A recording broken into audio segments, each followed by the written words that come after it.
Right now, I'm late compared to normal. I don't have everything set. Hello, hello. I think you can see me there. I don't have my guests be quiet for just a second. Although from my title, they probably may have figured it out. But here goes the music. Finally, hello, welcome back.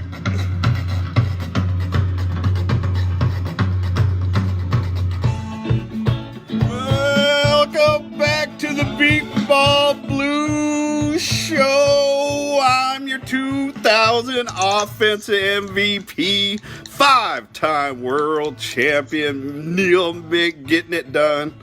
I barely got it done. Barely got it done. Barely made it in here on time.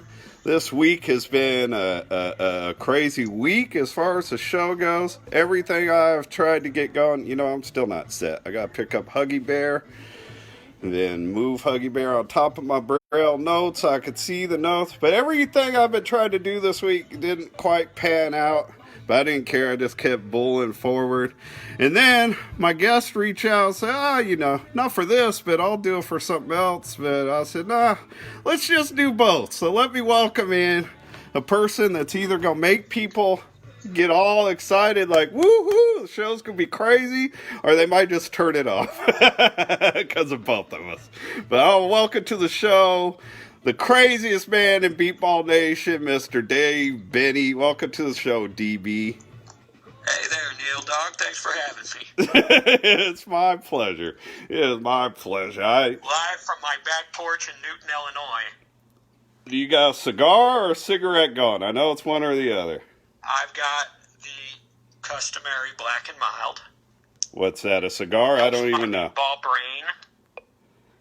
What's that, black and mild? What's that? A cigar?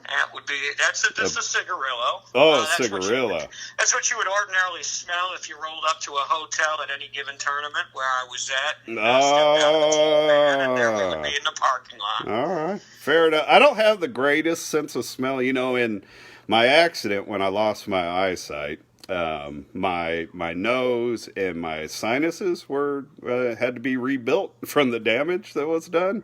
So I have a sense of taste and sense of smell, but it's not great. So I just smell like tobacco burning or whatever else, but I don't necessarily identify.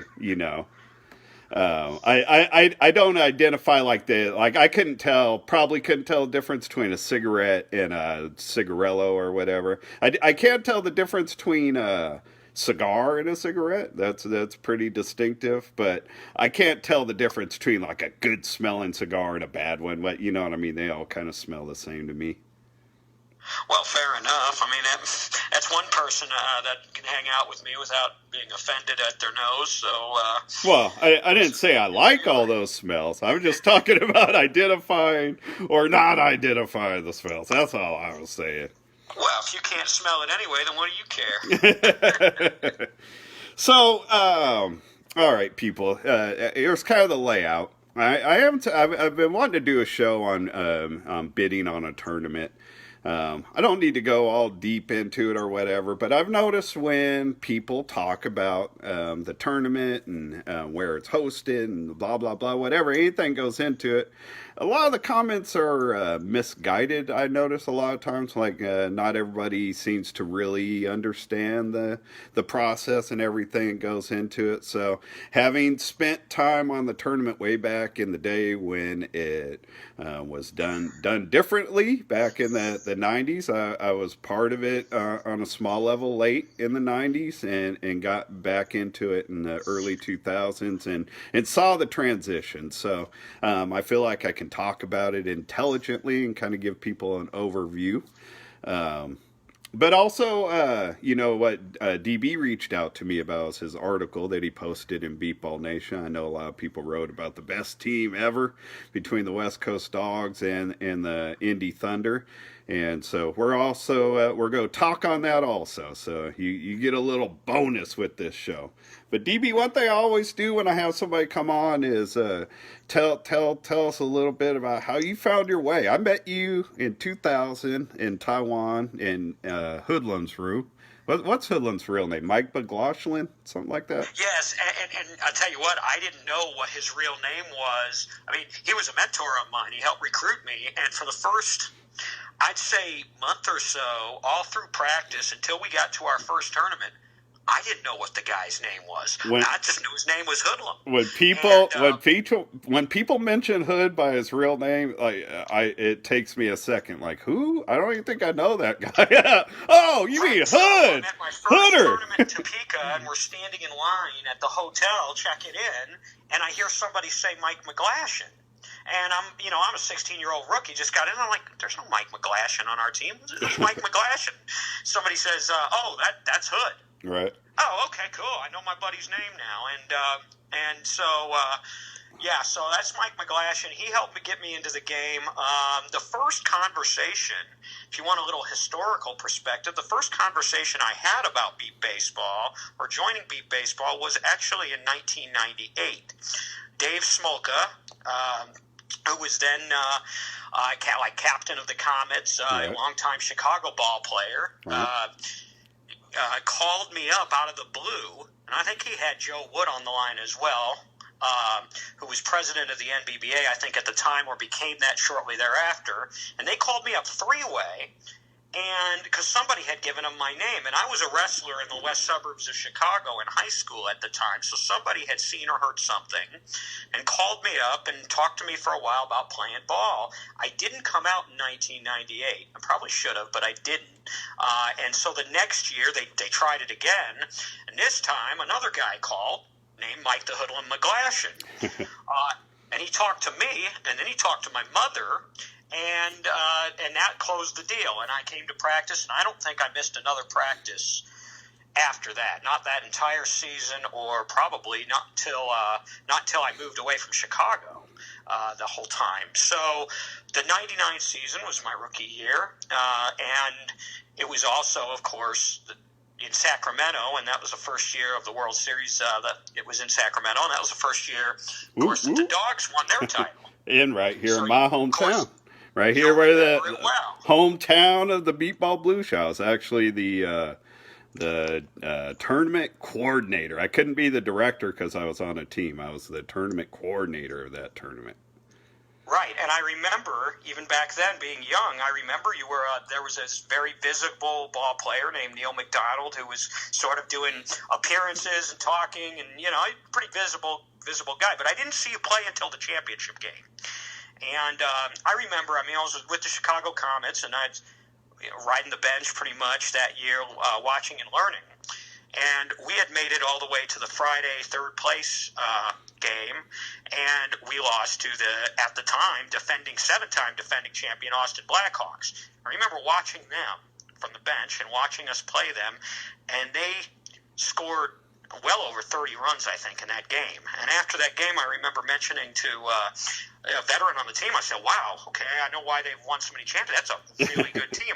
I've never seen anything like the hitting machine that I was seeing with the Austin Blackhawks. And that veteran said, well, yeah, they're good. And they're playing the West Coast Dogs tomorrow for the championship. You haven't seen the Dogs yet, have you, DB? And I said, no. So I went and watched the championship game, and of course you guys won. Not only did you win, but I don't remember how many runs they scored, but I think it was in the single digits. I don't think that the Blackhawks scored 10 runs that game against you guys. And here's this vocal leader of the defense named Neal McDonald I'm watching play. And of course, there was Eric, E-Dog, and Fob Dog, and Finn Dog, but the most vocal one on the field, the one that I was noticing, was Neal McDonald. And I've said this on some Beepball Nation broadcasts before, that you were the first great defensive player, or elite, at least, defensive player that I started sort of studying, and then I ran into you in 2000 in Taiwan. And the rest, as they say, is history. But I still have that impression in my mind from 1999, watching that West Coast Dogs defense and thinking, here's a team just put up 30-some runs on us, and we weren't a bad team the day before, and you guys held them Was it about half a dozen runs they scored? I'm not great on remembering scores. John Bancroft is like a beepball score encyclopedia, but I believe the final score was 8-4 in that game. But that had everything to do with the field, and that we should dive into more into that in our other discussion. But the day before that, in all fairness. The score. I mean, we beat them pretty good, like 33-19, but it was a totally different game just one day earlier because it was a totally different field. The championship field in '99 was at a high school football field, and the grass was. I mean, you could trip over it. It was so long and thick. You could take a nap on that grass. It was so thick. That certainly makes a difference. Yeah, nobody was going to score 30 runs on that grass. So that had nothing to do with the Dogs' defense. They held us to 8, after we scored 33 the day before. So it was just a difference in field, really. I think that was also the same year, was it not, that Eric Mazriegas won MVP honors on both sides of the ball. Both sides. In Sacramento, which I thought was amazing. But just to real quick, just to wrap up my little spiel about making my way. Mm-hmm. So we knew the World Series was in Taiwan the next year. And I was still, 17 years old. And I knew they weren't going to take young folks that weren't going to be big-time contributors all the way over there on that trip. Now, some might question whether they should have brought DB on that trip to begin with. But what I did was that entire offseason, 99, throughout anytime it was warm enough to be outside, I had a beep ball. And I worked with it.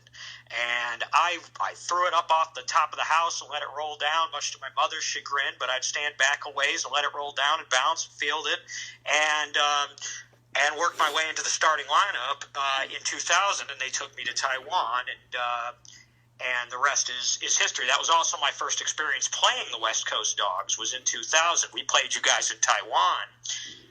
And lost, and you guys were at your peak of those early championships, but we played you well. It was a competitive game. I mean, we didn't get throttled, and I made a few putouts in that game, and it was incredible. And I remember, I believe his name was Roger Brock. Yep.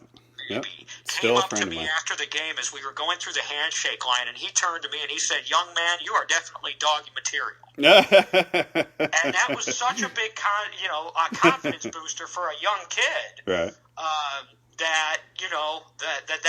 That's another thing I remember. So after that, it was, the rest, as they say, is in the record. But that was the making of DB, so to speak, in beat baseball. You want to hear a funny story from that game? You might not have known everything that went on during this play or whatever. But when we played you guys, the Comets in Taiwan in 2000. I always introduce myself at the beginning of the show as the 2000 offensive MVP because that's the year I got it. But I do that more as sarcasm. I keep waiting for somebody to call me out on that because nobody ever feared my hitting. There's nothing great about me as a hitter. I can hold my own and keep myself in a lineup, but you know what I mean. Nobody. My own team. Bam Bam didn't travel to the Taiwan with us because he's a little baby and can't get on planes. Well, couldn't back then. He's grown up a little now, but that's why he didn't go to Taiwan with us because he would not fly that far on an airplane. Period.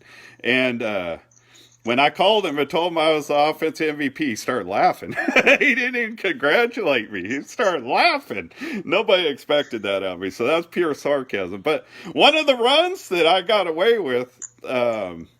What was in that game, I should have been out. It was one of my better hits, but so Hoodlum's playing out in deep right field. That's why I brought it up too. I remember the play. Right. So he's playing. I'll tell you why in a minute, but finish up. He's playing out in deep right field, and you may remember like the fields had been flooded. They had all kinds of rain. They had to shut down some of the fields. We were playing staggered games because they didn't have the number of fields that we were supposed to have. So we're playing this game like late Thursday night or something. And I hit one. I get a good shot to right field. And you might remember the outhouses were like 10 feet behind the home run line. They're like right well, and they weren't, and not everything was staying in the outhouses either. That's yeah, same play, right. So, Yep. so the outhouses were like 10 feet behind the home run line, and I hit one to right field, and Greg Parr told me I two-hopped the outhouse. So I just the first bounce came up just short of the stupid home run line. But Hoodlum never let go of the play. You know what I mean? Hoodlum sure did. Hoodlum's a hungry animal, and so what happened for me running to the base? No, you guys might not have known this. So I hear a base after I hit the ball. I hear what I think is third base. The wind was blowing. That was another thing too. I hear I think third base is on. So I'm like 40 feet down the line, and I hear a base way off to my right, and I know there's no field over there. So it hits me like I'm running to the base at the wrong field. And so running like straight up a 5. so I turn and cut across the field. I'm coming across the field trying to get to first base now. And the whole time, Julie Perry, who was Chad's wife at the time and the spotter, she's got her back to me and doesn't see any of this. And she's yelling at Hoodlum, look, he's going to score. Stop running. You're going to, she didn't want him to run into those outhouses. There was a ditch back there that had some foulness that you can't even imagine.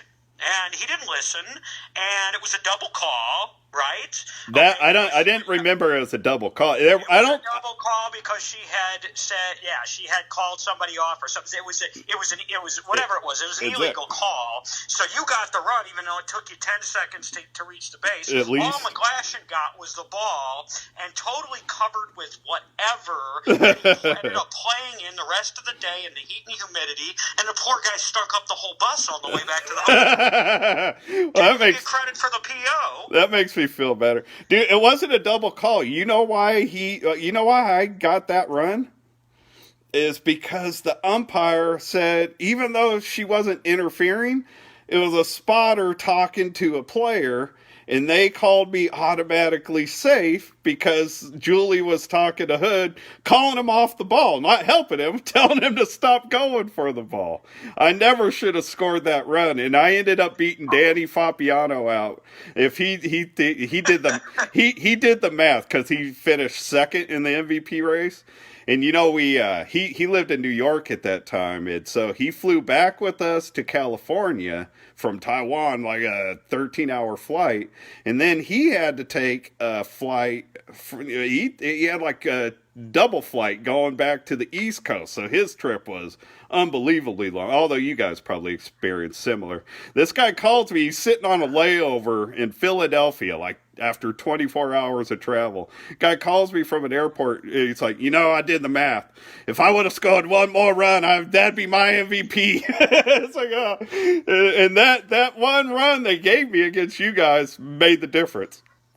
Well, right, and and I was playing what we call our deep middle position, as I recall that for them, and so I was back at up the middle at about 110, 120 feet, and I just remember the ball going by me. There was no way I was going to be able to cut it off. The ball going by me, and then hear Julie say, "Stop, Hood, stop!" and then a little splash. And then whatever I heard from Hood, which I wouldn't repeat even if I remembered it. And yeah, so that was a memorable play, and that and getting hit on a short hop in a very tender area by Mazriegas. It was the first time I really got nailed good with a ball where it sort of took me a minute to get up off the ground, not because I was in terrible pain, but because my wind was knocked out, and my voice was up about 4 octaves. What's crazy? Not only can I relate, man, Eric did the same thing to me in the 2007 championship game against the Dogs in Kansas. You know, Eric was playing for Kansas at that point, and I put him out in the first inning, but I put him out in that same painful way you're talking about.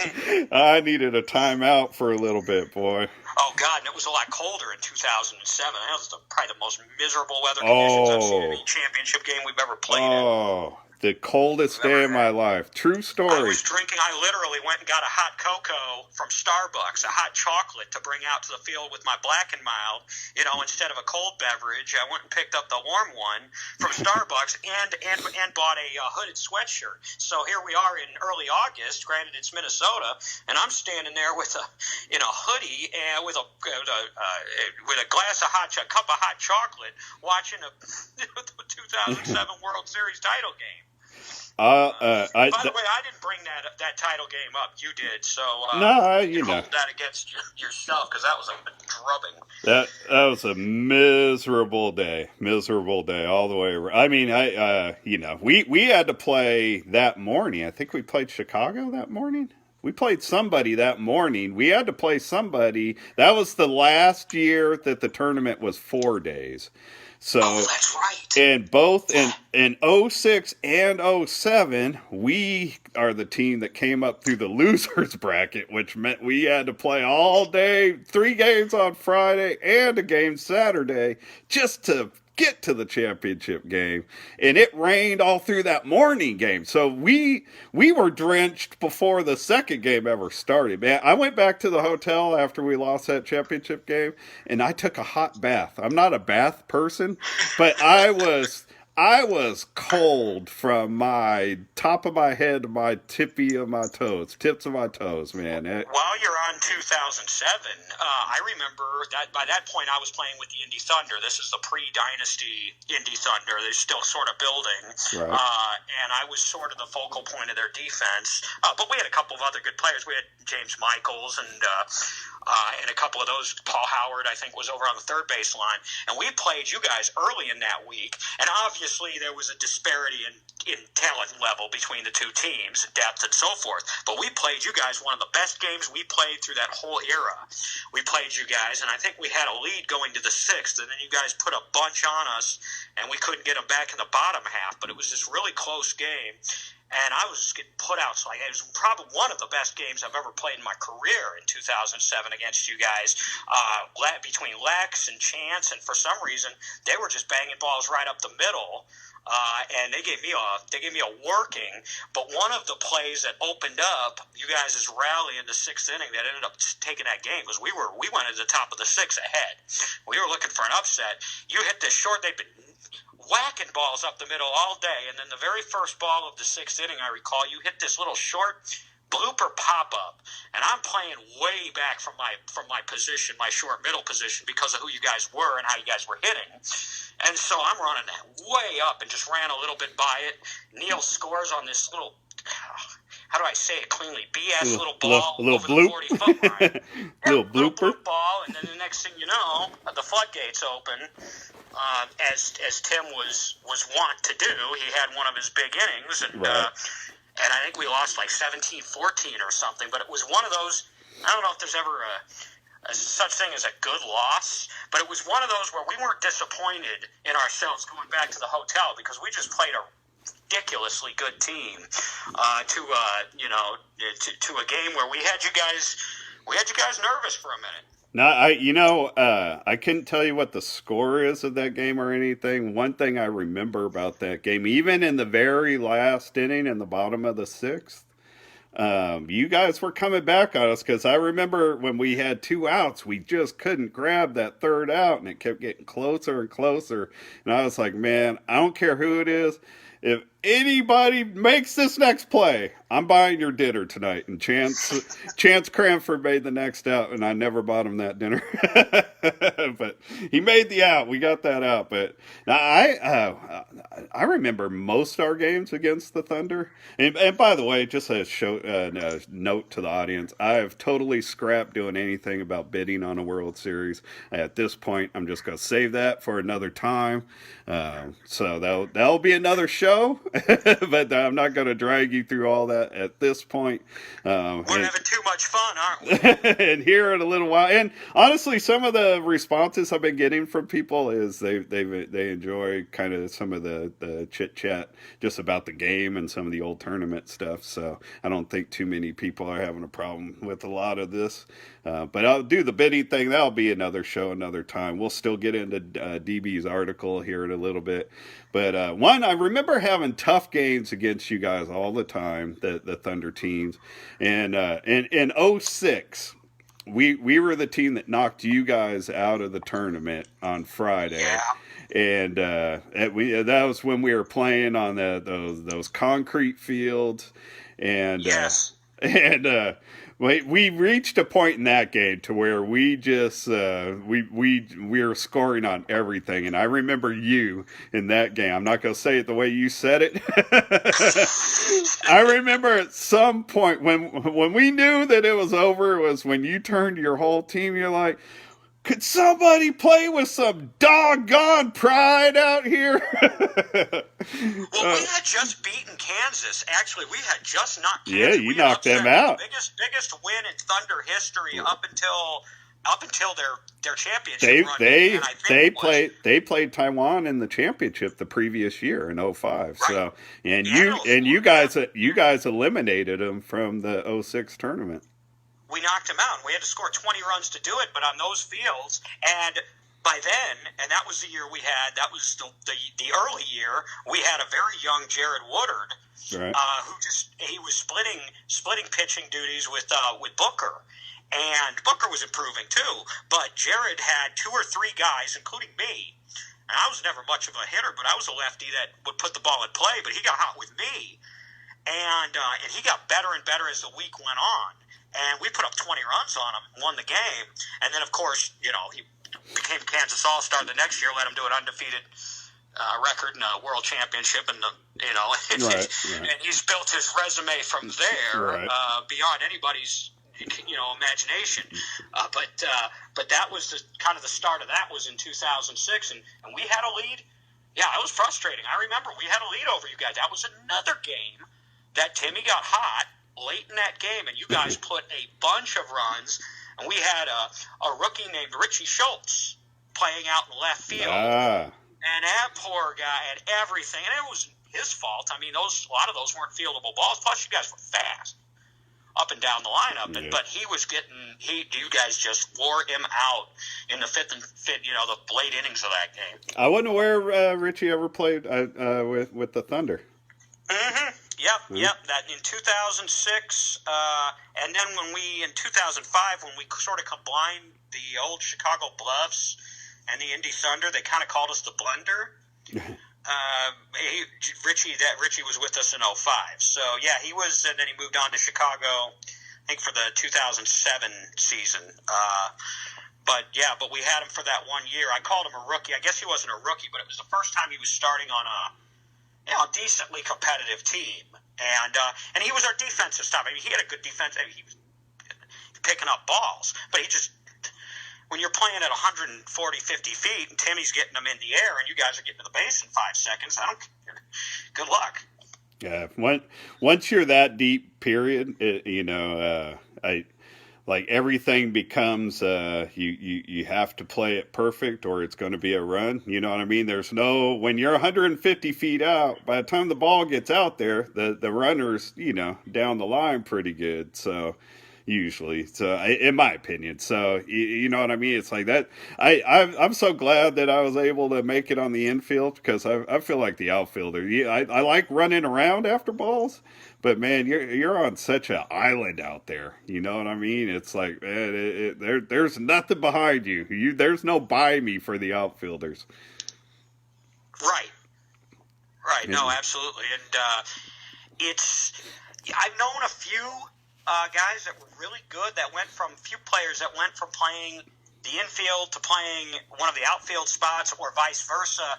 That were real good, but there are skills that apply back there that don't necessarily apply when you're playing up front. Adam Rodenbeck comes to mind as he won an MVP in 2006 with Austin playing up short. and then he's really made a name in recent years with the RHI Extreme and then the Indy Thunder, playing in the back, and he did it. Steve Stambaugh was one who, when I first saw Steve play, I remember him playing in the outfield, and then he came up later on in his career and I believe won an MVP or at least a few AllStar, all-tournament defensive awards playing up short. So it can be done. And I'm like you. I was always more comfortable playing up short. And the reason for me was I didn't mind being on an island as long as it was on an island playing short. I like to get that read of the ball off the bat. Right. That's why I like playing straight up the middle. I love being right behind the pitcher, like feeling kind of the pace of everything. You know what I mean? Mm-hmm. You want to hear, you brought up Steve Stambaugh. You want to hear an embarrassing story, man. In 1998, I believe it was, we were playing Wichita. That was back when before they became the Kansas All-Stars. They were still the Wichita Sonics. And we always, all through the 90s, the Dogs and the Sonics had a great rivalry, man. Our games with them, with Jim Lyons pitching, Jim Lyons had this big, lazy, looping pitch, you know what I mean? High arcing pitch, and they all would swing from the plate up. and man, when they were on, just one skyrocket after another. But man, Steve Stambaugh was playing us in '98, and we beat them, and they were pretty banged up. They were on their way out of the tournament. This game we knocked them out of the tournament, but man, Stambaugh was playing with a pulled hamstring, and because they didn't have any more healthy bodies to even put in for him, this dude hit and ran backwards to base and scored on us, dude. He ran backwards to base and scored on us. Wow. I come out here talking about the great Dogs defense. That dude scored on us running backwards. That was embarrassing. Impressive that he did it, though. I got a pulled hamstring. I can't run. I'm either going to walk or sit down. I wouldn't even think about running backwards. Yeah, I've done a few things in Beepball, but I've never scored a run running backwards. I can honestly say that. I don't do a lot of things going backwards. All right, man. Let's dive into your article. The article you wrote, the best team in Beepball, and it was focused on both the Indy Thunder and the West Coast Dogs. I just a few thoughts, I guess. I thought it was well written. I enjoyed reading it. I'm not a big. I read a lot of sports, but I never read a lot about numbers. You know what I mean? So as you're posting all the batting averages and all that stuff, I don't know. I have a hard time listening to stuff with it with so many numbers involved. It's hard for me to really take note of it.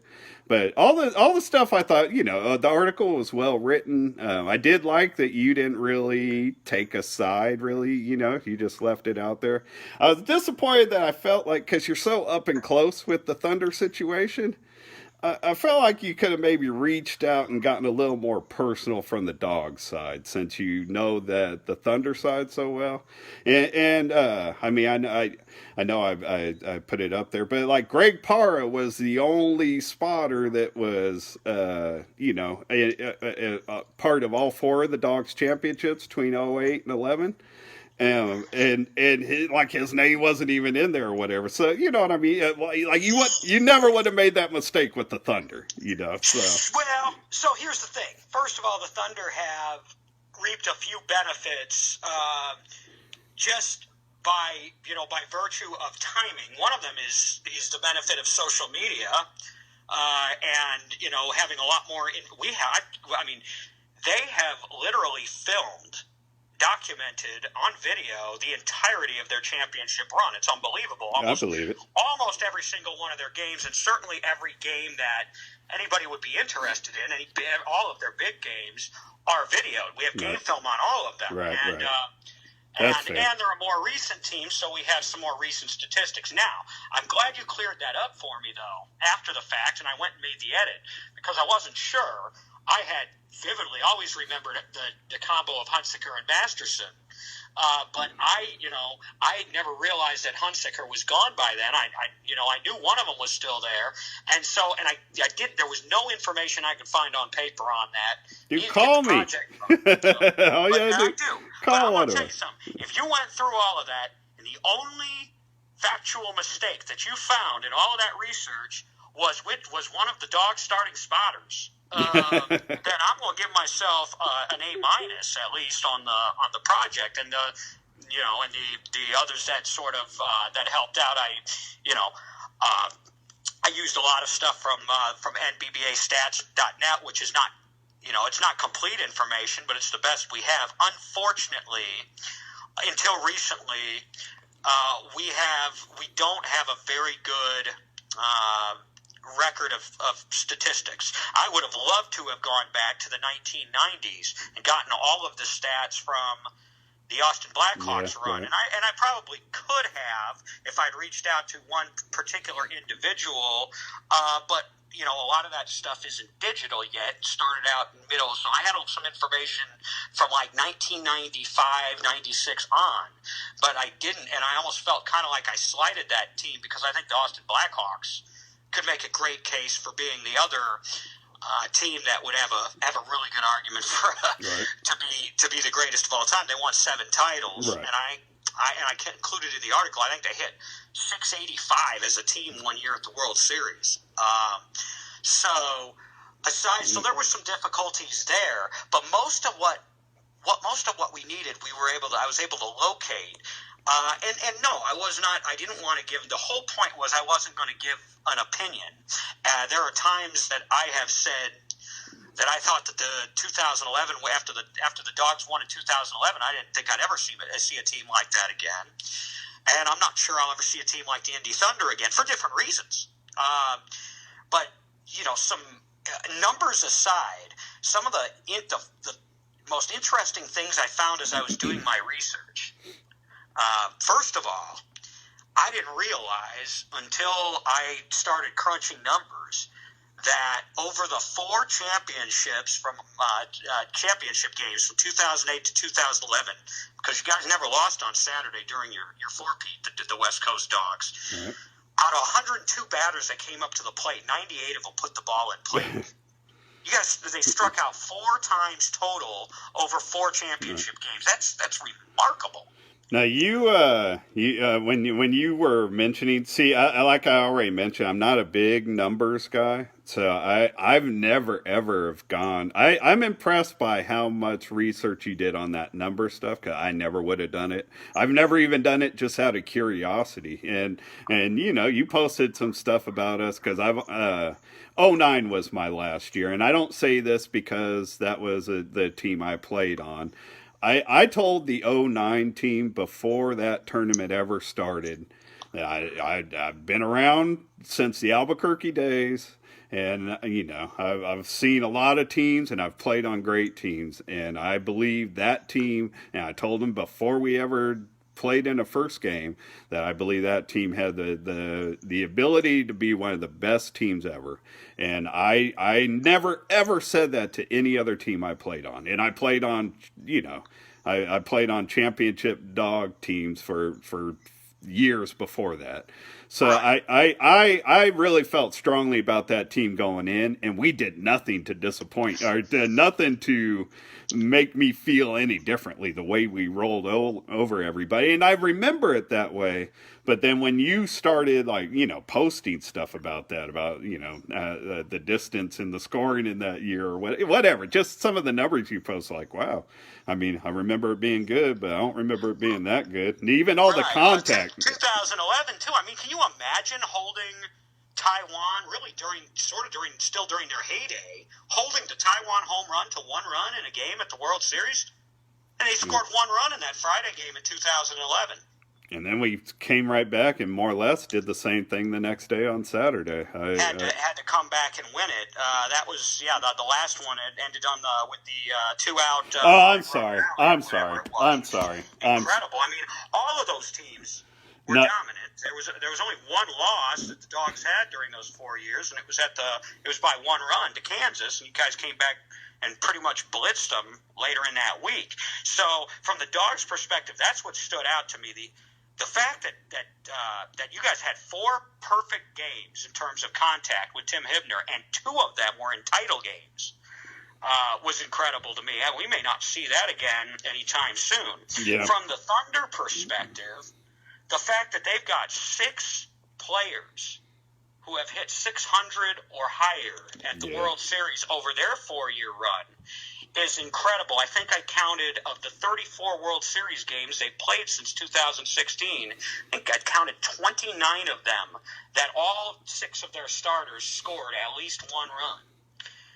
And that kind of balance up and down a lineup is extraordinarily rare. And so there were some things that stood out about both teams that I saw that I was like, wow, this is just astounding when you look at the numbers and the amount of separation during those years between their team statistics and the statistics of other teams in the league that were at the World Series those years. You can definitely tell there's an amount of dominance there. That, for instance, Taiwan won a lot of games. Right. They played in the championships every year they came to the World Series. I think from between 2003 or 2004 was their first one, and 2017. The only years we didn't see them on Saturday is when they didn't make the trip over. Right. But they didn't have the margins of victories. They would drop a game or 2 here early in the week. I remember the Comets, had a knack for getting them on Tuesday and then getting beat, by them later in the week or something like that. And so it was really, as far as modern recent teams, I'd say like the 100-foot base teams, maybe 98, 99 and beyond. It was really the Dogs from 08 to 11 and the Thunder from 16 to the present that really stood out to me. And there had been some discussion. I think even you and I had sort of bantered about it a while back about how good those Dog teams were, and I thought, why not try to do a little comparison? Let's see how these 2 teams stack up against one another. Obviously, they're very different teams. And I'll tell you another thing. I didn't include this in my article, but I think you'll agree with me. And this is the beep baseball culture is different between the 2 teams. And what I mean by that is the Indy Thunder are of that Midwest mold where when they're not playing ball or sleeping or resting it up or whatever, they're congregated out in front of the hotel or in some common area, and you get off your team bus, the first thing you're going to do is walk through a mob of Indy Thunder. And so by doing that, they got really well known off the field throughout the league. The West Coast Dogs were a little bit more of an exclusive group. When we weren't seeing you guys playing ball, we didn't see a whole lot of the West Coast Dogs. And so I think a lot of people around the league got this sort of false impression that this was just some arrogant group of athletes that got together, came to the World Series, kicked butt, took their trophies, and then we didn't see them again until the next year. Now, for those of us who were privileged enough to actually spend time around you guys outside of on the field, you realize that the Dogs were really a bunch of pretty cool dudes who were really good at playing ball and took care of themselves and kept themselves in good shape. But they were, but a lot of people didn't know that because we just didn't see a whole lot of you guys. So that's and let's face it, the Thunder are a lot younger in terms chronologically, in terms of their age, a lot younger team.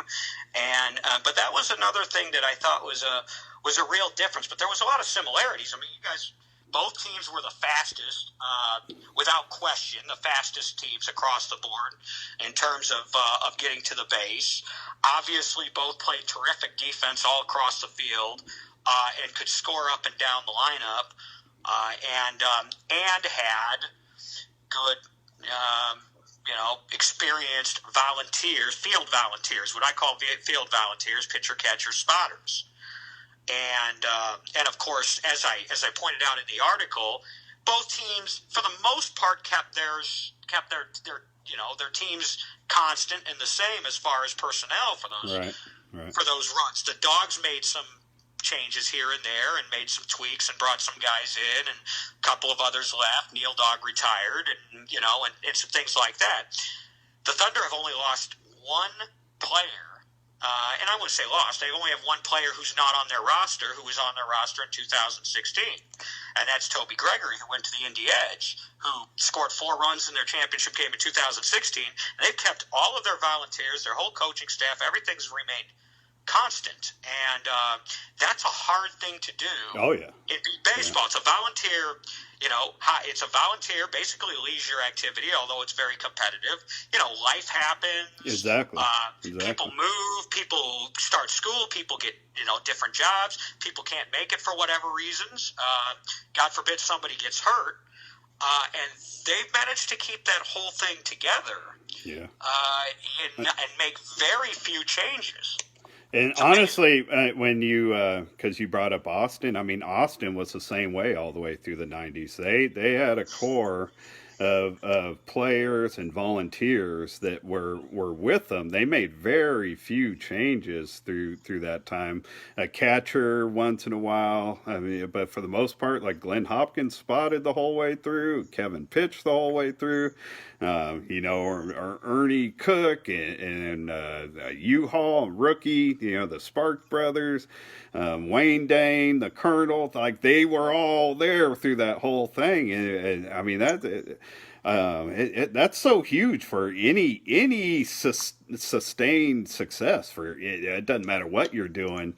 If you make a lot of changes along the way, it's just hard to keep the continuity, and you know what I mean. Keep everybody going in the same direction.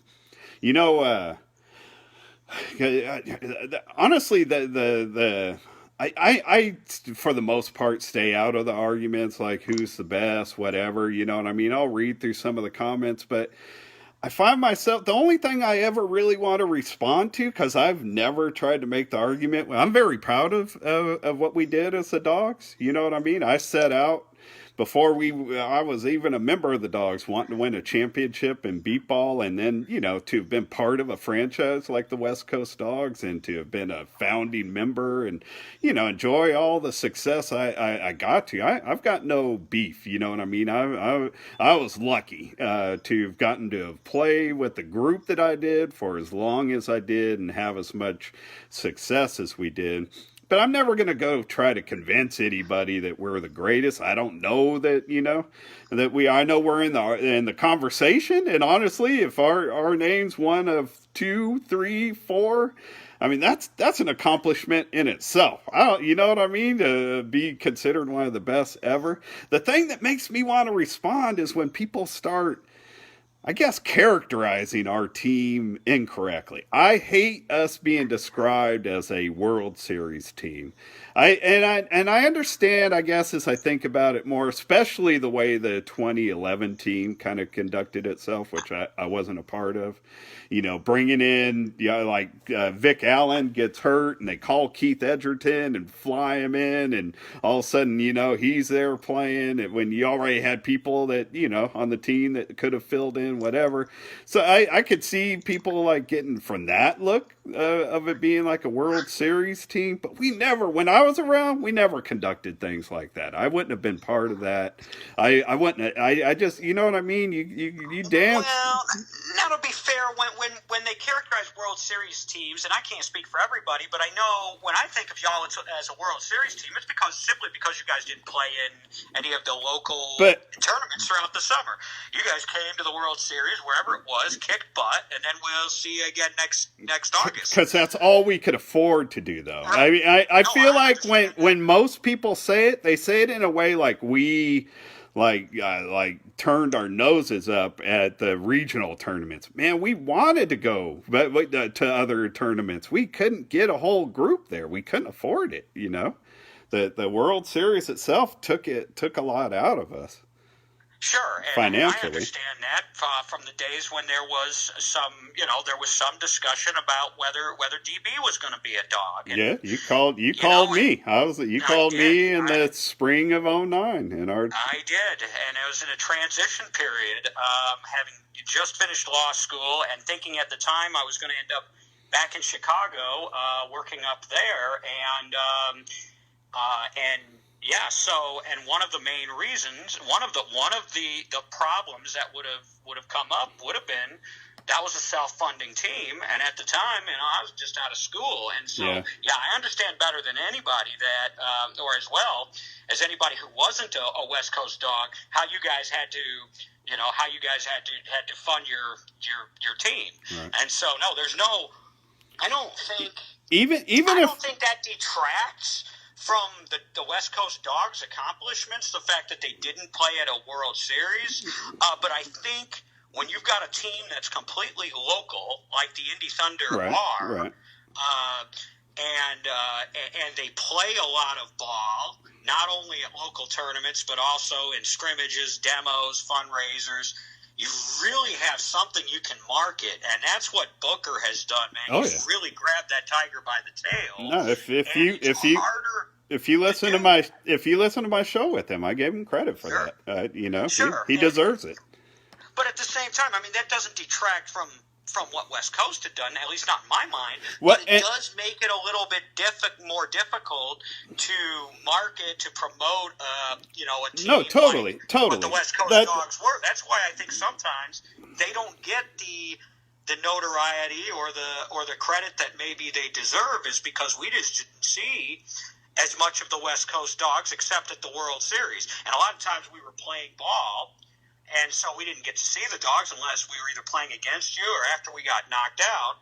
And you didn't have the benefit of live streaming and having all that game film. I think if people saw some of the film, some of the games that I remember seeing from those West Coast Dogs here, they would be absolutely amazed.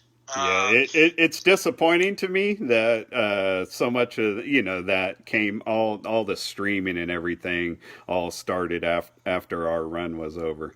A point I've wanted to make before, when people talk about the Dogs not having played in any tournaments except the World Series. Make no mistake, if the Thunder were the Seattle Thunder instead of the Indy Thunder, I don't care how much fundraising Booker would have done in the last whatever years, they wouldn't have played 80 games in the last 4 years. They may have made it to like one tournament outside of the World Series, but they would not have, if they were in Seattle or like somewhere that far away from where all the real beepball, the regular beepball action goes on, they wouldn't have played the same amount of games that they played in the last 4 years.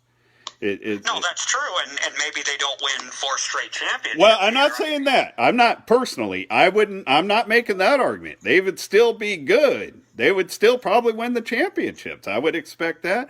I'm just saying they wouldn't have had the opportunity to go play at all these other tournaments over the last 4 years, just like the Dogs didn't have the opportunity.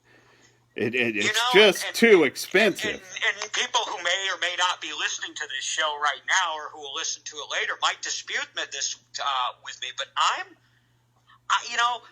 maybe now, maybe in those last couple of years, yes, as they've really, as they've continued to develop and grow. Because remember, some of those guys are still really young. But I don't know, in 2016, if they would have run the table at the World Series, if they had just come to that World Series without having the local competitions. I saw that team grow kind of as the season went along, just watching them play from St. Louis to their own tournament to Bolingbrook. They won that sort of a milestone when they beat Austin in the championship game at Bolingbrook, because Thunder had been trying to win that tournament for 15, 16 years. And so, by the time they got to the World Series, they had really honed things to the point where they came there with a team with 4 teenagers in the starting lineup and dominated. Let's face it, they dominated. They had one they had one close game at that World Series. It was that 9-5 game against the Indy Edge. They beat us by 9 runs. Us being the San Antonio Jets. The first year of our team down in San Antonio. So I don't think you can underestimate how much being busy and playing a lot of ball. I don't underestimate. I do think it's valuable, and I knew it hurt. We knew as the dogs, we knew it hurt us. So those years when we're trying to fight through and beat Austin all the way through the 90s and coming up short. Man, it's like the teams that were good then were the Chicago Cobras, the Fort Worth Roadrunners, the Wichita Sonics, us, and Houston was usually good, and us and Austin. Those 5 or 6 teams through the 90s were usually the only teams that had a real shot at the championship. And every year we kept coming up short, taking third, whatever. Man, we would finish the tournament saying, man, we've got to go, because at that time the big tournament was the Oklahoma City tournament, held every June, and Fort Worth and Austin and the Cobras, they all were there every year, and we were just showing up at the World Series. It's like, God, we got to find a way to get to that Oklahoma City tournament and learn these teams the way they're learning each other, whatever. We knew that it hurt us. We couldn't do anything about it, When we tried, even when we were willing to pay money, we usually couldn't get more than 5 or 6 players out there, We weren't going to spend all that money and not have a full team, Well, yeah, and that's why I'm so glad that there's a new team there that started up now in Southern California. Right. The Panthers, Darren Keepers and those guys down there, and at Las Vegas started up a team. I know some of us went out there last summer and worked with those guys, and we had a blast. I mean, obviously that's a work in progress, but there are teams now cropping up in places in the country that didn't used to have a whole lot of competitive beat baseball out there, and so if we can ever get through what we're all going through right now. Hopefully that will endure, and because even if it's a 4-team tournament, even if you've got 4 teams in that part of the country that can get together once or twice during the summer, it would be helpful. That's going to help. No, Absolutely. I agree. I would think it helps the experienced teams like the West Coast Dogs, because the one thing you guys had that the Thunder, at least when they started out their championship run, didn't have, is you guys had a bunch of guys who played a lot of ball. Played a lot of ball and been in a lot of big situations. Even forget about all the way to 2011. Even by the time you guys won your first title in '99, you guys had several years of experience to a man. You, Eric, Danny, Seth, Bam Bam, and and those guys. Mike Finn. Glenn, I remember Glenn Parmer on the team. Mike Finn, absolutely. And so these guys, some of these Thunder guys were sort of baptized by fire. Right. And so, playing a lot of ball and being in the Midwest, you're right. I mean, that allows you to do that. You're within a few hours drive of 2 or 3 tournaments you can come to. Now, to their credit, they have flown down to San Antonio twice to play in a tournament. They're the first team from the Midwest that's played a local tournament down in Texas in forever. That was great. And I wasn't trying to say, like, if they're in Seattle, they would never go to another tournament, because obviously Booker's done a great job raising funds. Their team does a good job raising funds, whatever. I'm just saying it's way more difficult. The landscape, the further west you go, the landscape for beepball is almost non-existent, and it's just hard to get in the same number of games. So that's why do you think that is, Neal? I mean, I can't imagine that it's because there's a dearth of blinded, visually impaired athletes. No, I mean, California's got one of the largest blind communities. I'm encouraged to see Darren Keepers get something going in Southern Cal.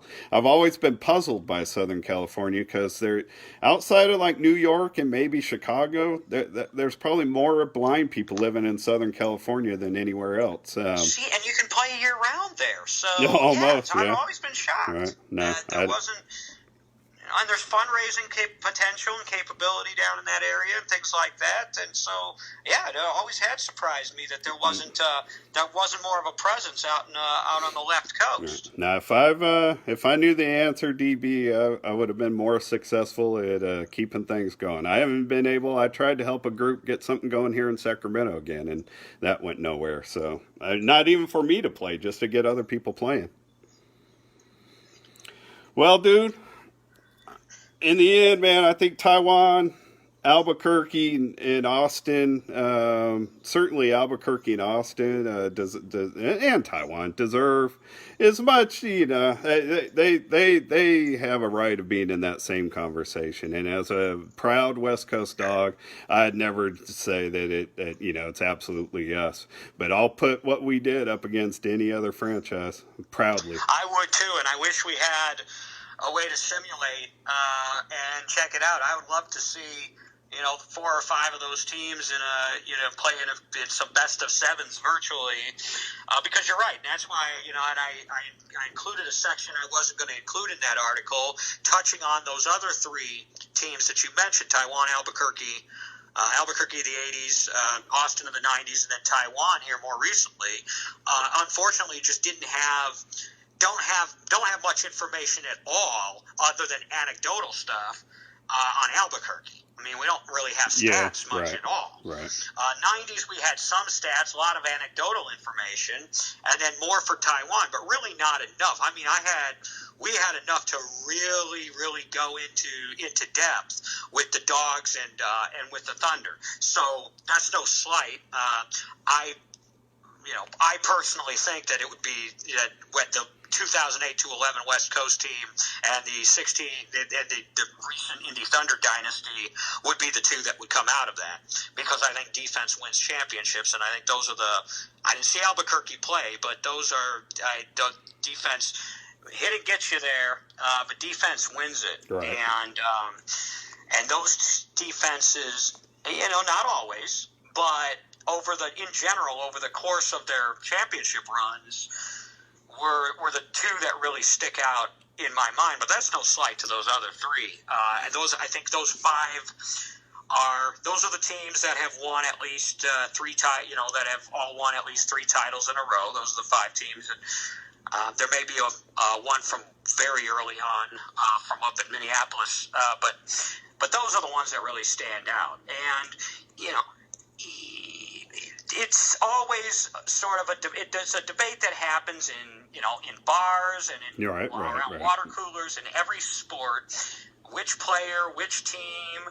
How would the Jordan Bulls of the 1990s stack up against the Golden State Warriors nowadays? Although I don't know if one of their guys would be a player for the Bulls or the head coach of the Warriors, a gentleman named Steve Kerr.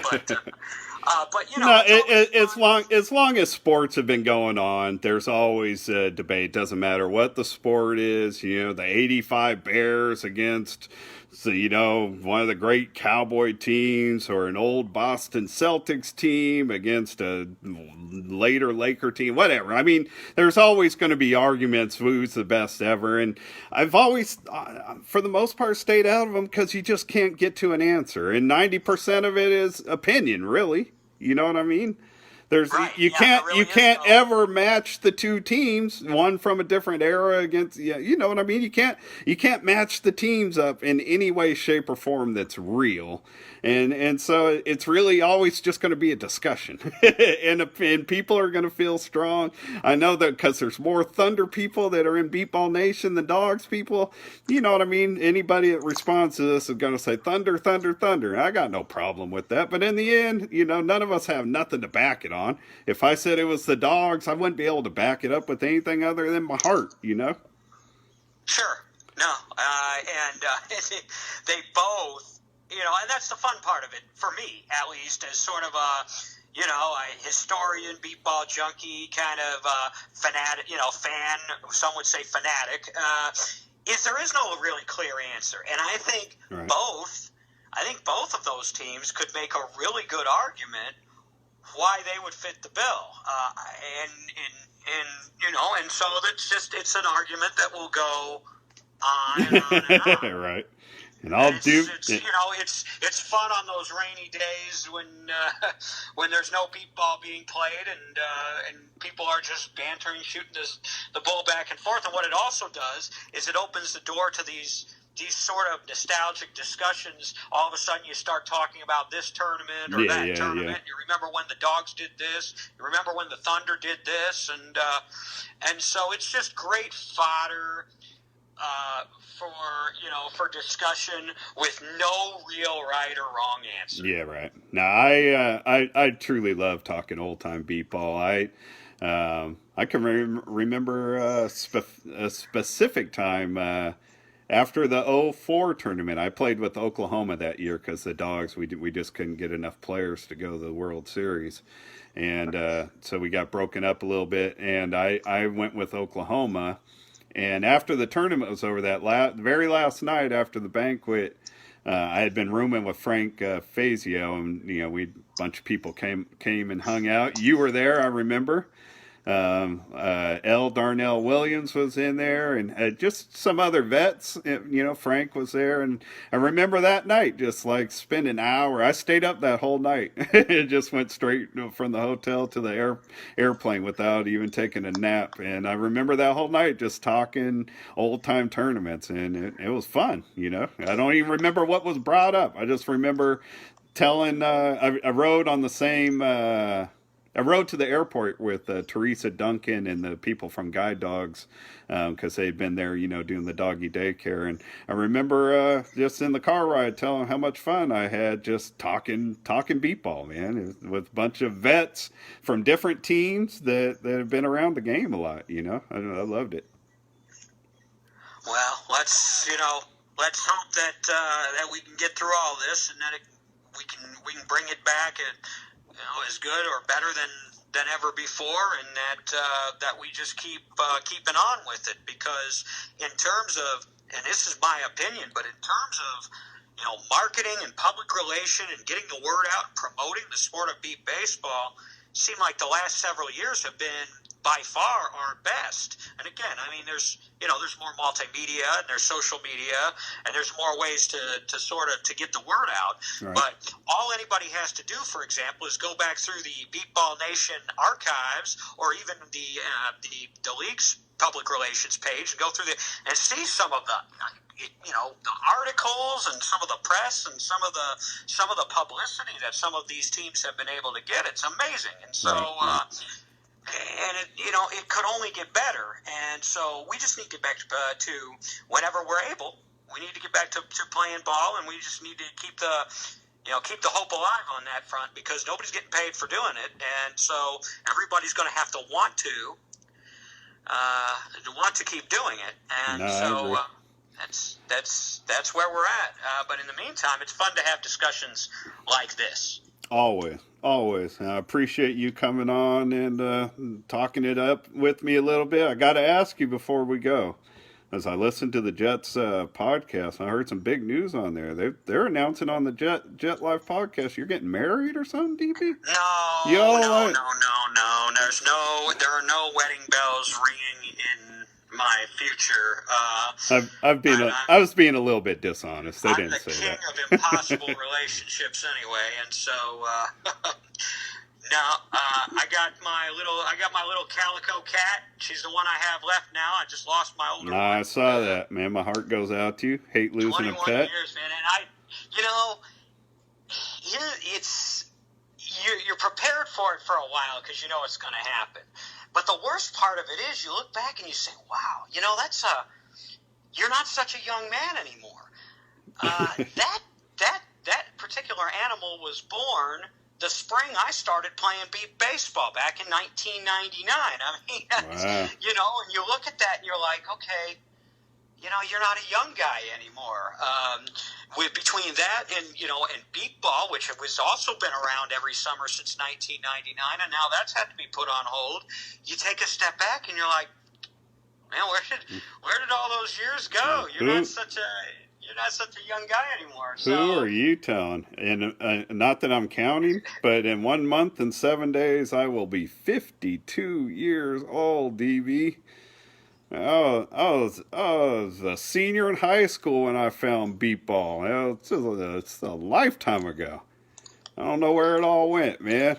I remember when we started the dogs, Mikey, Mike Finn, and Eric, Danny Fapiano. We were all like 25. Bam Bam was 20. You know what I mean? We were like those little kids you're talking about. We weren't even as young as that Thunder team. That's like, man, where all the years go? They disappear. It's crazy. It is crazy. Well, it's always fun chatting with you, and I if you appreciate it. ever decide you want to do this again, I'm game, and if you don't, I don't blame you one bit, and I really don't care. Well, even though I do want to try to mix it up and get different voices out here. I honestly, one of the reasons that I think you're really good at doing the play-by-play stuff that I mentioned when I did the show with Booker is because you got that gift to gab, so it's easy to it's easy to bring people on here that got the gift to gab. Makes it easy to burn the time. Well, and it's always fun. And hey, you've had a pretty strong lineup up to this point. I mean, if I'm on the same list with JT Herzog, Darnell Booker, Jared Woodard, Faith Penn, and some of those folks, then I'm not complaining at all. So you're doing a great job yourself, and thank you. thank God, because I'm always saying, I don't want to be the only voice or one of the few voices that in Beepball Nation. We're kind of going through a time where there's not any ball being played, and so the more original content we can get, the better. So I mean, I'd encourage. I don't want anybody competing with Neal Dog here, but I would encourage people to find a little niche. We've got almost 1,300 members. I'm sorry, I guess almost 1,200 members in that group now. That's a good sized group for a little gathering like like baseball. And so the more original content we can get, the better. And nobody was doing live stream interviews, and so way to go. And if there's ever anything we can do to help contribute, just let me know. Well, thank you. I appreciate that. But just to react, as far as like competing with me, if somebody else, I wouldn't even look at it as competition. I would think if this show encouraged other people to kind of pick up the slack and do something else on other days or whatever, I'd applaud it. I wouldn't feel challenged or whatever. If I encourage somebody else to jump in and do something else along these lines, man, more power to them. To them. Well, and I appreciate the compliment about the broad. See, here's the thing: as far as the broadcasting goes, that was the water I swam in before I ever thought about going to law school. I thought I was going to be a radio guy, and that was what I was going to do for the rest of my life back in my younger days, and went another direction. But now it's kind of getting back to where you start, because I'm not the youngest Beepball player in the world anymore, and I've had my day of playing every inning of every game, and I enjoy being around the game and listening to the game and cheering on the younger folks almost as much as I enjoy playing it. And so being able to do the beat-based the Beepball live streams and do some live broadcasts of some games, it really sort of selfishly allows me to combine two of my first loves, baseball and broadcasting and calling and doing games. And so if and when I ever do decide to stop playing for good, that's probably the way that I like to stay connected to the sport.